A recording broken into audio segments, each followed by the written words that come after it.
हमने last lecture में पढ़ा था कि रैखिक योग क्या होता है और उसके बेसिस के ऊपर हमने एक थ्योरम भी पढ़ी थी। नेक्स्ट है हमारा अनुलोम योगफल के अनुलोम योगफल क्या होता है। देखिए, एक सदिश समष्टि V अपनी दो उप समष्टियों U तथा W का अनुलोम योगफल कहलाता है यदि V का प्रत्येक अवयव अद्वितीय रूप से U के एक अवयव और W के एक अवयव के योगफल के रूप में इसी क्रम में व्यक्त हो सके। ठीक है, देखिए अनुलोम योगफल क्या होता है। हमारे पास एक सदिश समष्टि है V, इस सदिश समष्टि की दो उप समष्टि है, एक तो है U और एक है W। ठीक है, ये अनुलोम योगफल कहलाता है अपनी उप समष्टियों का अगर हम V के प्रत्येक अवयव को, यानी सदिश समष्टि V के जितने भी अवयव हैं इसके अवयव को, सपोज U V हो गया, ठीक है, U के एक अवयव और W के एक अवयव के योगफल के रूप में व्यक्त किया जा सके, वो भी कैसे, अद्वितीय रूप से, यानी यूनिक रूप से, सिर्फ एक ही रूप में, यानी V को सिर्फ इसी रूप में व्यक्त करते हैं, इससे ज्यादा में नहीं। तो एक सदिश समष्टि है V, इसकी दो उप समष्टियां हैं U और W, ये अपनी दोनों उप समष्टियों का अनुलोम योगफल कहलाता है अगर V के प्रत्येक अवयव को, और देखिए अद्वितीय यानी यूनिक रूप से, V के प्रत्येक अवयव को अद्वितीय रूप से U के एक अवयव और W के एक अवयव के योगफल के रूप में व्यक्त किया जा सके। ठीक है, हाँ, इसे हम V is equal to U plus under the circle W से व्यक्त करते हैं। अनुलोम योगफल को हम किससे डिनोट करते हैं, V is equal to U plus under the circle W। ठीक है, और जब V के प्रत्येक अवयव को अद्वितीय रूप से U और W के एक एक अवयव के रूप में व्यक्त किया जा सकता है, तो इस कंडीशन में जो U और W होते हैं वो एक दूसरे की क्या कहलाती है, पूरक उप समष्टियां कहलाती है। क्लियर है, ये थी हमारी अनुलोम योगफल की डेफिनेशन। नाउ हमारी थ्योरम देखिए, एक सदिश समष्टि V का अपनी दो उप समष्टियों U तथा W का अनुलोम योगफल होने के आवश्यक तथा पर्याप्त प्रतिबंध निम्न है कि V is equal to U plus W और U intersection W is equal to 0। मेरे पास एक सदिश समष्टि है V, इस सदिश समष्टि V की दो उप समष्टियां हैं U और W। ये V अनुलोम योगफल होगा अगर ये कंडीशन सेटिस्फाई है, और अगर ये कंडीशन सेटिस्फाई है तो V क्या कहलाएगा, अनुलोम योगफल कहलाएगा। क्लियर है, तो मैं मानकर, सबसे पहले प्रतिबंध की आवश्यकता मैं मानकर चल रही हूँ कि V अपनी उप समष्टियों U और W का क्या है, अनुलोम योगफल है। मुझे ये दोनों कंडीशंस प्रूफ करनी है। क्लियर है, तो देखिए, माना सदिश समष्टि V अपनी उप समष्टियों U तथा W का अनुलोम योगफल है, अर्थात V is equal to U plus under the circle W। अगर V अपनी उप समष्टियों का अनुलोम योगफल है तो इसका मतलब क्या है कि V के प्रत्येक अवयव को अद्वितीय रूप से U के एक अवयव और W के एक अवयव के रूप में व्यक्त कर सकते हैं। तो देखिए, तब परिभाषा अनुसार V के प्रत्येक अवयव स्मॉल v को U के एक अवयव स्मॉल u तथा W के एक अवयव स्मॉल w के योगफल के रूप में अद्वितीय रूप से व्यक्त, यहाँ पर एक लाइन लिख लेना आपने, ठीक है, अद्वितीय रूप से व्यक्त किया जा सकता है, अर्थात small v is equal to U plus W। और मेरा फर्स्ट प्रतिबंध यही था। क्लियर, प्रतिबंध देख सकते हो गया। अब दूसरा प्रतिबंध मुझे प्रूफ करना है कि U इंटरसेक्शन W किसके बराबर होना चाहिए, 0 के। तो मैं इसका कन्वर्स लेके चल रही हूँ कि अगर पॉसिबल प्रतिबंध 2 के लिए अगर संभव हो तो मैंने मान लिया कि U intersection W is not equal to 0, यानी U इंटरसेक्शन W में कोई भी शून्य सदिश विद्यमान नहीं है। तब एक अशून्य सदिश डिफाइन कर रही हूँ X, जो किसमें विद्यमान है, U इंटरसेक्शन W में विद्यमान है। क्लियर है, अभी X अशून्य सदिश है जो कि U इंटरसेक्शन W में विद्यमान है। तो देखिए, मैं इसे X को लिख सकती हूँ X is equal to X plus 0, जहां ये X U को बिलोंग करेगा, 0 W को, रैखिक योग भी पढ़ लिया था।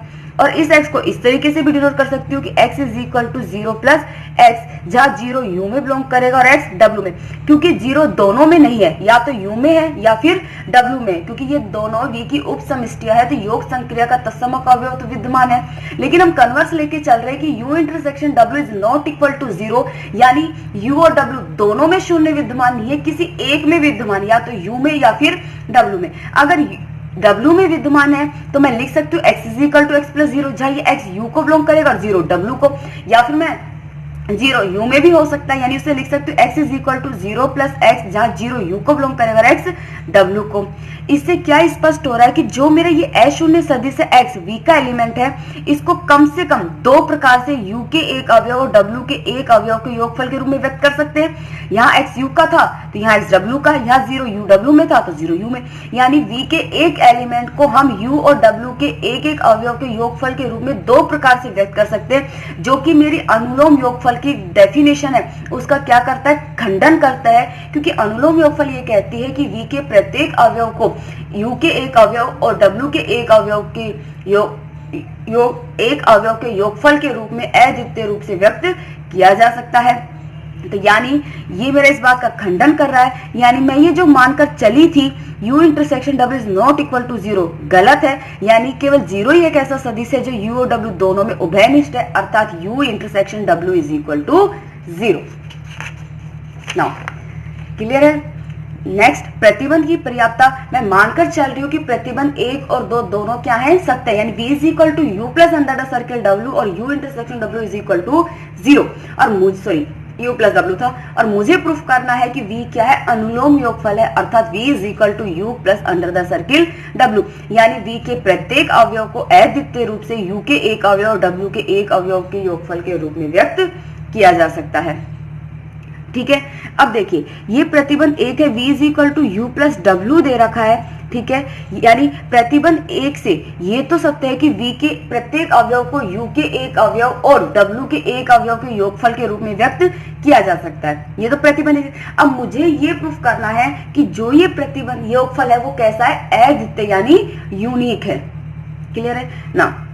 देखिए, अगर संभव हो तो माना v के किसी अवयव स्मॉल v को निम्न प्रकार लिखा जा सकता है। मैंने सदिश समष्टि v का एक एलिमेंट ले लिया स्मॉल v, जिसे मैं डिनोट कर रही इस तरीके से लिख रही हूँ कि small v is equal to u1 plus w1, जहाँ u1 u का एलिमेंट है, रैखिक योग की डेफिनेशन, और w1 w का, और v दूसरी और डिफाइन किया u2 प्लस w2, जहाँ u2 u का एलिमेंट है और w2 w का, दोनों ही v के बराबर में है।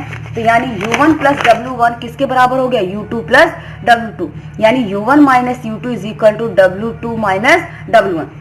देखिए u1 माइनस u2 u को बिलोंग करेगा और w2 माइनस w1 किसको बिलोंग करेगा, w को बिलोंग करेगा, क्योंकि उसके एलिमेंट है, और ये दोनों बराबर है, यानी ये दोनों वैल्यूज बराबर है, तो u इंटरसेक्शन w में तो बिलोंग करेगा ही करेगा।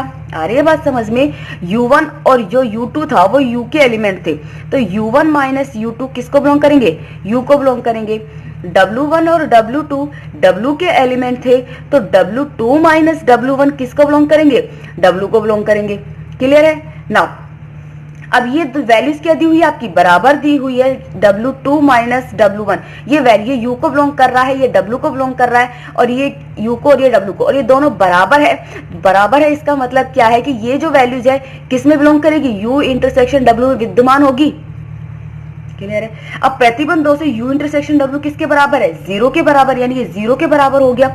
जब u1 माइनस u2 0 के बराबर, तो यानी u1 बराबर है u2, और जब w2 माइनस w1 0 के बराबर है, तो यानी w2 बराबर w1। यहाँ मैंने u1 और u2 दो एलिमेंट लिए थे u के, और w1 और w2 भी दो एलिमेंट लिए थे w के, और ये क्या आ गए, दोनों बराबर आ गए हैं, यानी u1 बराबर है u2 के और w1 बराबर है w2 के। तो इसका मतलब है कि जो ये योगफल है वो कैसा है, अद्वितीय, यानी v is equal to u plus under the circle w, यानी v क्या है, अनुलोम योगफल है। क्लियर है ना।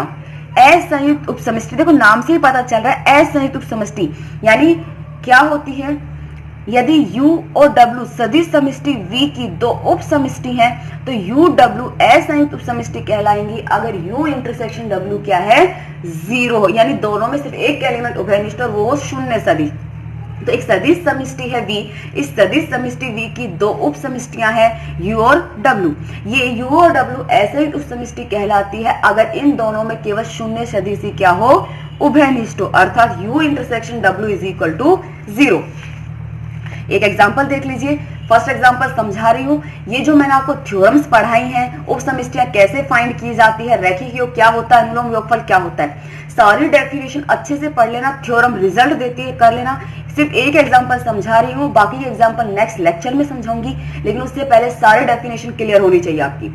एक एग्जांपल नंबर फर्स्ट देखिए, माना फील्ड एफ पर एक v एक सदिश समष्टि है, एक नियत small v belongs to capital V के लिए माना डब्ल्यू v is equal to alpha v, जहां अल्फा फील्ड का एलिमेंट है। मुझे प्रूफ करना है कि डब्ल्यू वी क्या है, v की उप समष्टि है। ये क्या कह रहा है कि एक सदिश समष्टि है v जो क्षेत्र f पर डिफाइन है, v के एक एलिमेंट स्मॉल v के लिए मैंने डेफिनेशन डिफाइन की कि डब्ल्यू v is equal to alpha v, जहां अल्फा फील्ड का एलिमेंट है। मुझे प्रूफ करना है कि जो ये डब्ल्यू वी है वो क्या हो, v की उप समष्टि हो। तो मैं इसे उस डेफिनेशन से प्रूफ करूंगी। आपने एक थ्योरम तो पढ़ी थी, alpha dot W one plus beta dot W two is belongs to W. मैं इस डेफिनेशन थ्योरम से प्रूफ करूंगी इस क्वेश्चन को, क्योंकि मैंने आपको बताया था जो स्टार्टिंग में 2 थ्योरम पढ़ाई थी मैंने रिजल्ट की, वो रिजल्ट क्वेश्चंस में भी यूज होते हैं, आप लोग पहले भी उप ग्रुप वगैरह में चेक कर चुके हो। तो मुझे ये प्रूफ करना है सबसे पहले कि जो ये डब्ल्यू वी है वो कैसा है, रिक्त उपसमुच्चय। उसके बाद मैं ये डेफिनेशन अप्लाई करूंगी। देखिए, प्रत्येक अल्फा बिलोंग्स टू एफ तथा small v belongs to capital v के लिए सदिश समष्टि की परिभाषा से alpha v is equal to v. Clear है? देखिए, अल्फा फील्ड का एलिमेंट है और v किसका एलिमेंट है, कैपिटल V का। तो सदिश समष्टि की परिभाषा से अल्फा डॉट v किसके बराबर हो गया, v के बराबर हो गया। क्यों? जो सदिश समष्टि की फिफ्थ प्रॉपर्टीज थी 1 dot v is equal to, वो प्रॉपर्टी यूज में ले रही हूं मैं यहाँ पे।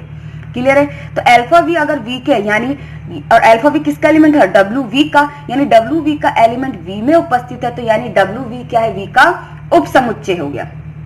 क्लियर है? अब मैंने मान लिया कि जो 1 है वो फील्ड का एलिमेंट है, तो 1 डॉट वी क्या आ गया, v आ गया, जो किस में बिलोंग करेगा, डब्ल्यू वी में बिलोंग कर गया।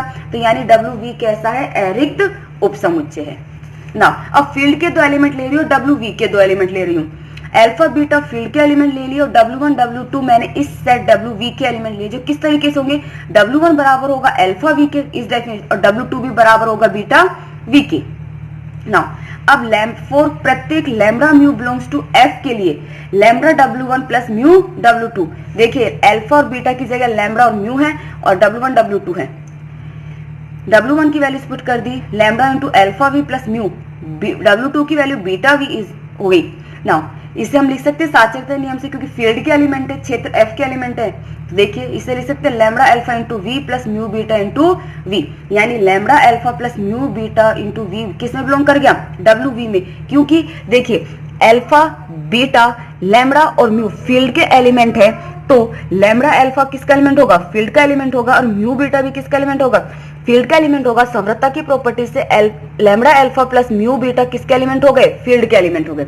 तो ये तो F में बिलोंग कर गया और ये V, डेफिनेशन वही होगी जहां अल्फा F को बिलोंग करता है।